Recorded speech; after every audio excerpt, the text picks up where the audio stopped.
Update India TV, हर खबर सच्चाई की। अज्ञात वाहनांची मागून ट्रॅक्टरला धडक, एक ठार, 2 किरकोळ जखमी।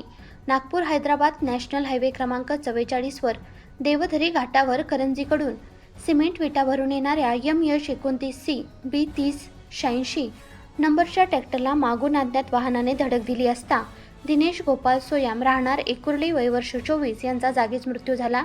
ते लेबर म्हणून ट्रॅक्टरवर होते। ड्रायव्हरचे नाव अभय गजानन कुटे राहणार एकुर्ली वय वर्ष 23, सूरज वसंत बलांद्रे राहणार एकुर्ली वय वर्ष 48, तेही लेबर म्हणून ट्रॅक्टरवर होते।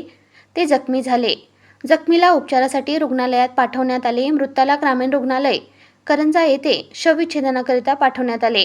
करंजीकडून येणाऱ्या ट्रॅक्टरला अज्ञात वाहनाने मागून धडक देऊन वाहन पसार झाले। पुढील तपास वडकी पोलीस करीत आहेत। वडकी प्रतिनिधी विठ्ठल झाडे।